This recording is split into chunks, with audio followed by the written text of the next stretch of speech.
Para trazer a sua análise, Luísa, dos efeitos desses recursos, né, das Big Techs, que estão ali no meio de toda essa discussão, do recurso delas para Donald Trump. Que análise, que informações que você nos traz? Yuri, como você disse, o Supremo Tribunal Federal não vai se manifestar oficialmente, né, sobre essas investidas do Rumble e da Trump Media em relação ao ministro Alexandre de Moraes. A avaliação ali nos bastidores é que toda essa ofensiva, ela não interfere no cronograma de julgamentos da Corte. O ministro Alexandre de Moraes tem despachado normalmente, está cheio de decisão do ministro hoje, inclusive, dando conta ali de alguns condenados pelo 8 de janeiro, questões envolvendo ali o cumprimento da pena e pedidos para ir a médico, para receber visita. Tudo isso ele está se manifestando aqui normalmente, e até o próprio avanço da investigação sobre o golpe de Estado com a oitiva das testemunhas que o Pedro Teixeira estava nos trazendo há pouco, é um sinal disso, né? Tudo segue o seu rumo normalmente. Agora, a avaliação de bastidor do Supremo, Yuri, é que muito dessa ofensiva de Donald Trump tem a ver com o julgamento do Supremo sobre a responsabilização das redes sociais. A decisão do Supremo, ela endureceu a responsabilização das plataformas.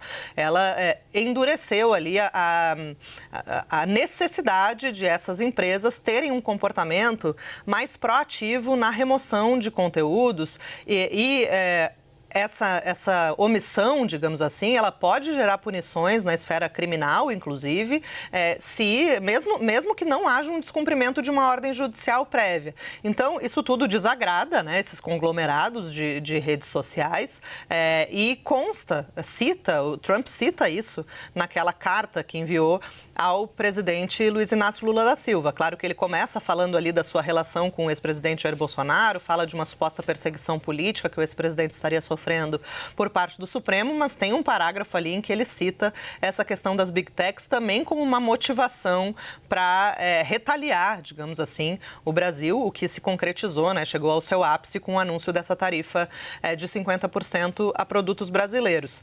A avaliação do Supremo, Yuri, é que esse tema ele deve se manter vivo aí ao longo do segundo semestre, porque afinal de contas houve uma decisão do Supremo, mas as empresas, as Big Techs, elas já preparam, né, os seus recursos em relação a essa decisão. Essa foi uma informação trazida pelo Estadão que eu consegui confirmar com algumas informações, com algumas fontes ali ligadas a essas plataformas digitais, e as empresas elas trabalham nesses recursos, vão acionar o Supremo questionando, né, alguns pontos dessa decisão do plenário, da tese que foi aprovada pelos ministros, e até apontando que não foi unânime, né? Houve ministros que discordaram. O ministro Edson Fachin, o ministro André Mendonça, por exemplo, discordaram e afirmaram que essa não era uma atribuição do Supremo, deveria caber ao Congresso fazer a discussão sobre essa responsabilização, e deram votos ali mais condizentes com o que pedem as empresas, né? Desculpa, que é a questão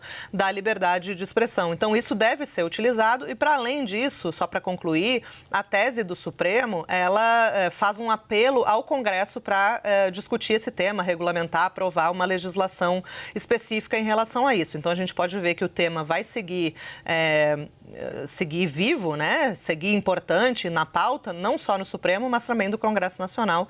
E isso pode acabar sendo um combustível aí para novos ataques do presidente americano.